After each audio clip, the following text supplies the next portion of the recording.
Karel Gržan tokratni oddaji o kontroli uma preko izobraževanja medijev, strahu pred pogubo, tudi o največjih zablodah tega sveta, o hrematizmu oblečenem v ekonomijo. Ne zamudite ekskluzivnega 40-minutnega pogovora. Bomo pa tokrat predstavili tudi zapor in govorili o parazitih. Hvaležno pozdravljeni, tako sem hvaležna, da je na Božič leta 2017 v moje roke prišla tale knjižica 95 tez.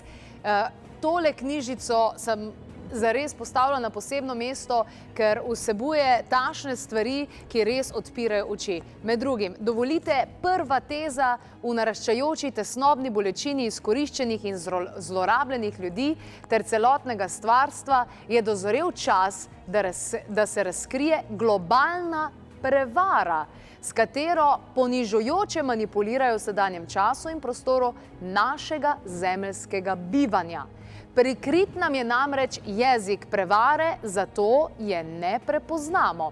Avtor, pater Karel Gržan je danes v naši družbi. Zanimiv pogovor se obeta. Lepo pozdravljeni, dobrodošli. Lep pozdrav. Dober dan, dober dan. Kakšen je ta jezik prevare, ki nam je nepoznan?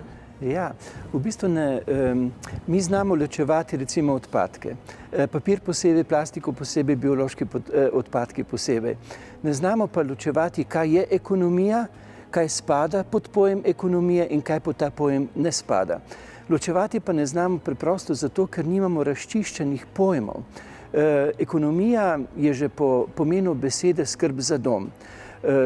Poskrbeti za dom pomeni pa poskrbeti dostojno za vse. Da imajo vsi, ni nujno enako, imajo pa vsi dovolj. Ne samo ljudje, tu gre tudi za en pošten, bi rekel, odgovoren odnos do stvarstva. Nasprotje temu pa so stari modreci postavili pojem, recimo Platon v državi, pa že pred Platonom recimo Tales iz Mileta, pa potem Aristotel so postavili pojem hrematizem. Hrematizem pa je model družbene ureditve, v kateri večina v bolj ali manj suženjskih razmerah služi za korist posameznim izbrancem. In če ima na svetu 8 ljudi danes toliko kapitala kot revnejša polovica človeštva in če zaradi revščine umira vsak dan na 10 tisoče ljudi, to pomeni, da ta svet ne obvladuje ekonomija, kajti v ekonomiji je kopičenje posameznikov omejeno glede na skrb celote, ampak da ta svet na globalni ravni dejansko obvladuje model hrematizma. In zato je tako zelo pomembno, da se iz pozabe potegne ven pojem, ki bo pomagal ločevati. Tudi sedaj v ekonomiji, tako imenovani ekonomiji, marsikaj res, kar spada pod ekonomijo, je pa marsikaj v pojmovanju ekonomije takšno, kar bi moralo iz nje izvzeti in vreči v koš hrematizma. Jasno označiti dejansko, kaj nekaj je in kaj pa nekaj ni. In miselnost hrematizma, laž, prevare, manipulacija, sprenevedanje, strah pred resničnostjo, navezanost, miselnost ni dovolj za vse, medtem ko pri ekonomiji je dovolj za vsega. Tako je, dovolj je za vse. Tako. In zares mislimo, ja, ta ekonomija danes je pa res slaba. Ne, to ni ekonomija. Ne, ekonomija ne more biti slaba.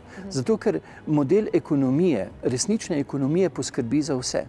Problem pa je, da se za ekonomijo izdaja hrematizem. Jaz pravim, da je dejansko to največja globalna prevara, ki trenutno obvladuje naš planet, in pravim, da je hrematizem največji transvestit. Zakaj? Zato, ker se preobrači v svoje nasprotje in se izdaje za svoje nasprotje. In ko nam govorijo o edinih možnih ekonomskih rešitvah, pri tem pa gre za očitno poniževanje, izključevanje, za revščino, za stisko, za bolečino mnogih, to niso edine možne rešitve ekonomije, pač pa edine možne in dopustne rešitve hrematizma, ki seveda z mnogimi manipulacijami, najbolj z strahom, odvzema sposobnost premisleka. Zato želi ta knjižica zbuditi razmislek, dejansko je izziv.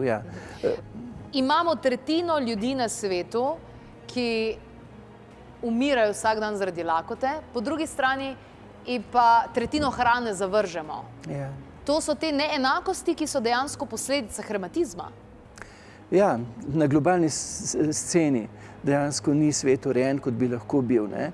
In tu se človek res sprašuje, kaj delajo politiki, ne? Če so res skrbniki za javni blagor, kako dejansko razporedijo imetja, ki ga je za vse dovolj, da ne doseže tistih, ki bi potrebovali to imetje, da je na enem mestu preveč vsega, na drugem pa je strašno pomanjkanje. Ker naša zemlja je sposobna vse nahraniti, ne? Ja, sposobna je vse nahraniti, ampak veste, da se hrematizem obdrži, potrebuje manipulacijo. In najboljša manipulacija za hrematizem je dejansko vzbujanje strahu. In zato so tako imenovani ekonomisti, ki pa so hrematisti, dejansko izračunali tudi procent, koliko mora biti na svetu revežev, koliko mora biti v določeni družbeni srenji, recimo državi revežev, ker so reveži najboljši stimulans za tiste, ki še niso revni, da ne padejo v brezno pod prag revščine. Se pravi, da sprejmejo nerealne pogoje, nečloveške pogoje. Ja, recimo, če ti ne veš, kako boš zvozil finančno mesec, dejansko se ti zoži ves premislek samo na preživetje. In zvečer, da odklopiš recimo razmislek, da ne razmišljaš turobno, pač odpreš televizijo in gledaš recimo kmetijo in se ne moreš soočiti, če imaš doma štalo. Ne da nočeš, ampak preprosto nimaš energije, ne zmoreš, ne. Mediji z poročili in tako naprej, to je eno izmed orodij hrematizma, da ustvarja dejansko in manipulira, ne? Ja, tudi eno, to ste dobro omenili, eno od orodij je deli in vladaj, ne. Raznolikost ne izkoristi za dopolnjevanje in sodelovanje, pač pa za izključevanje. Ker ko imaš ti dva tabora, potem lahko tisto tudi evolucijsko napetost za preraščanje, za rast, za osebno, medosebno, družbeno rast, lahko na nek način razvodeniš, razelektriš, ker dejansko jo usmeriš v medsebojni dvoboj, med celo poboj in ne pa za preraščanje. Se pravi, je smisel oziroma sistem, hrematizem bi rad, da smo mi skregani, ne da se razumemo med sabo. Seveda, to je model tudi marsikje upravljanja podjetij na širši ravni družbe, ne. Da so ljudje skregani med sabo in da če so drugačni, da se jih krne, ne. Ko se med sabo kregajo, ti z njimi zelo z lahkoto manipuliraš in dejansko jih vodiš v svoje interese. Tudi vojne so zelo dobičkonosne. Eno leto vojne prinese toliko denarja kot 10 let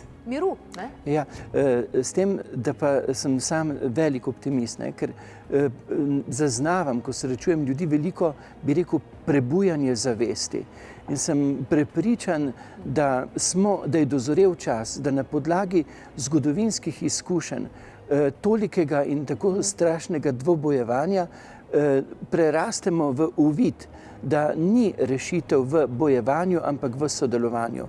In da tiste razlike, ki so med nami, niso za izključevanje, pač pa za dopolnjevanje. Seveda pa je potrebna vzgoja.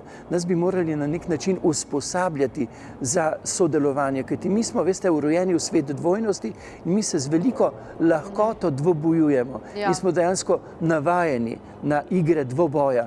Zato je rekel tudi Platon, da je potrebno vaditi glasbo. Kajti ko vadiš glasbo, ko poješ, se različni glasovi ostanejo, ampak se na nek način iščejo tisto harmonijo, tisto sožitje, v katerem je razlika dobrodošla za obogatitev, ne. Če pa dejansko ti drugega in drugačnega označiš za nevarnega, za nenašega, potem je dejansko strah pred drugostjo tista izgubljena priložnost, ki bi lahko bila, da bi se bogatili, se miselno dopolnjevali, rasli, preraščali. Ker ste tako dobro zapisali dejansko o medijih in o tem, kako se dejansko na televiziji prikazujejo neke povsem nepomembne, če tako gledamo, stvari, dogodki, ki spodbujajo, da so ljudje v strahu, da nas je strah in tak naprej, a ne? Sem potem začela na nek način tudi naprej razmišljati v tem smislu, kolikokrat slišimo o terorizmu, ki Ja, je nekaj absolutno ogromno žrtev na letni ravni, ampak po drugi strani veliko več ljudi umre zaradi nezdravega življenjskega sloga. In ko sem šla primerjati, koliko ljudi umre zaradi terorizma in koliko ljudi zaradi raka, recimo, to je ogromna razlika. Ampak slišimo samo o terorizmu, kar spodbuja in vzbuja strah. Ne slišimo pa, kaj bi lahko naredili, da ne bi prišlo do nekih takih diagnoz, kakor je tole. No, med zablode tega sveta smo danes poleg strah pred pogubo, izgubo službe, revščino, ustvarjanje stresa, čredni nagon, torej nesprejemanje drugačnosti, navedli tudi to menjavo svobode z varnostjo. In tukaj je bila ena situacija, pogovarjam se z nekom, ki zelo obvlada to tehnologijo dronov in je rekel, da evropska, ne vem kaj že, neka uredba, prav išče startup podjetja, ki bodo ustvarile drone za upravljanje z množicami, da bodo lebdeli nad mesto in da bojo upravljale množice. In naslednji dan gledam na slovenski televiziji, kako nas že pripravljajo na to, z novico droni rešujejo življenja. Dejansko je res vse skupaj strateško upeljano. Ja, manipulacija, da se herematizem obdrži, dejansko mora manipulirati, mora vzdrževati takšno vzdušje, zaradi katerega preprosto človek izključi pamet in misli samo še na varnost, ne pa na svobodo. Svoboda postaja odvečna, sposobnost razmislega, lastne misli je moteča. Najboljše je, da mislimo funkcionalno, predvsem pa je potrebno, da mislimo pravilno. Kaj pa je pravilno, nam pa seveda oni povedo. Tu so res te manipulacije, ki so zelo pretkane in jih je potrebno ozavestiti. Zato ta knjižica na nek način budi razmislek, ozavešča. Tu ni zapisano 95 resnic, ampak dejansko 95 tez, 95 miselnih izzivov, ki pomagajo dejansko k uvidu situacije in na nek način so tudi vabilo, da bi iz teh ujetosti, iz te manipulacije preraščali. Dovolite, da preberem na strani 12, 15. Samo nekaj vplivnih svetovnih tiskovnih agencij v svoji predanosti globalnemu imperiju manipulira s pozornostjo na posamezne dogodke, s katerimi zamegljujejo celovit pogled na položaj, v katerem je svet in ki ga ustvarja hrematistični koncept upravljanja. Za nas je resnično le to, kar hrematistični režiserji osvetlijo, poudarijo, ponavljajo. Čas je, da ozavestimo manipulacijo s pozornostjo in jo prerastemo. Se pravi o tem, da nekaj se zgodi, pa o drugih stvari, preusmerjene pozornosti. Recimo se v nekem velikem mestu na zahodu zgodi teroristično dejanje, ki je seveda nedopustno, ampak dejansko v tem nam sporočajo kar naprej, to je novica večjih dni. To, kar pa stori glavni terorist na tem svetu, ki je zahodna civilizacija, naprimer na Bližnjem vzhodu, pa nam ne poročajo, oziroma nam ne poročajo tako, da bi uvideli, da smo dejansko mi sokrivi, ker vstopamo v kulturo, v neko deželo, ki je dejansko ni naša in nimamo nobenih pravic, da dejansko tam rušimo stabilnost, sprožimo begunski val in potem je tudi to, kako nam te begunce, ta val, ki smo ga sami ustvarili, prikazujejo, kot seveda za Evropo ogrožajoč, ne prikažejo pa dejansko situacije, v kateri bi prepoznali, da smo mi sedaj, če smo dali soglasje, in tudi Slovenija ga je dala soglasje za početje velikih sil na vzhodu, da smo dejansko mi sedaj tudi odgovorni za te, ki prihajajo ali kot begunci ali kot migranti. Že sva govorila o tem, recimo z raznolikimi simulacijami dvobojevanja, v katere nas upeljejo, nas vzdržujejo v stalni naravnanosti na medsebojni spopad. Recimo, če vzamemo samo šport, prej smo omenili, Platon je rekel, ukvarjati se potrebno z glasbo. Nimam nič proti športom dvobojevanja. Imam pa recimo nekaj proti, če se recimo že v nogometu reče napad, obramba, strel.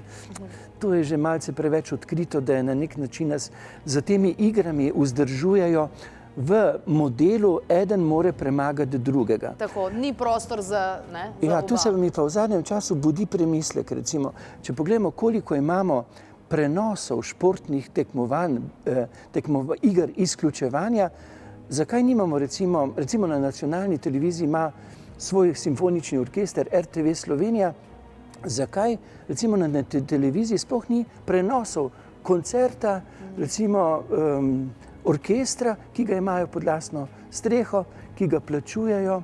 To so zame zelo, bi rekel, težka vprašanja. Ne? Če nas že vadijo, če nam že vizualizirajo dvobojevanje, zakaj nam ne vizualizirajo tudi usklajevanje? Ker ti, veste, ko ti nekaj gledaš, dejansko v tvoje nezavedno vstopajo modeli, miselni modeli ravnanja. In glasba, recimo simfonični orkester RTV Slovenija, spada na televizijo Slovenija. In je usklajevanje. Je usklajevanje. Nasploh bi morali več poudarka dati tej igrivosti usklajevanja. Recimo petja, ljudskega petja, recimo v Lučah poje celo 6-glasno, v Solčavi se učijo peti sedaj 8-glasno. Veste, kaj to pomeni? Ja, Slovenci smo dejansko zelo raznoliki, pestri, ampak smo sposobni peti v harmoniji. Ampak moramo to vaditi. Ne? Se pravi, iz polarnosti v enost. Iz polarnosti v harmonijo, v dopolnjevanje in sodelovanje, ne v izključevanje. No, drugače pa manipuliramo tudi mi in sicer vam smo namensko postavili za vami eno košaro s sadjem, zato da, ko vas bodo gledalci gledali, da bojo dobivali, ne, sadje, ne, pa zelenjava, ne, ker to se dejansko dogaja, ne, tudi z vibracijami, reklame pa vse te zadeve. Vizualizacija je izjemno močna, ne. Človek z besedovanjem si malo dopove, z simboli, z ravnanjem pa smo dejansko izjemno močno sporočilo, nagovarjamo k ravnanju, ne. Zato ne samo igre, dvobojevanja, bojevanja, izključevanja, zmage enega nad drugim, ampak čim več tega, ker se vizualizira dejansko, kjer zveni v petju sodelovanje in tudi ozaveščati, kakšen pomen ima glasba, recimo kakšen pomen imajo še druge igre sodelovanja za rast v harmoniji človeške skupnosti. Najlepša hvala. Nadaljevala bova tale pogovor o izobraževanju in o tem, kako priden pravzaprav pomeni zasužnjen. Ko boste slišali to, vam garantiram, da nikoli več ne boste nobenemu rekel, ja, koliko si pa ti priden, ker boste vedeli, kaj v resnici to sploh pomeni. Ostanite v naši družbi. Veste, največji cilj, ki ga človek doseže v življenju, je sreča. Sreča pa v srečevanju, je v sposobnosti dejansko dopolnjevanja.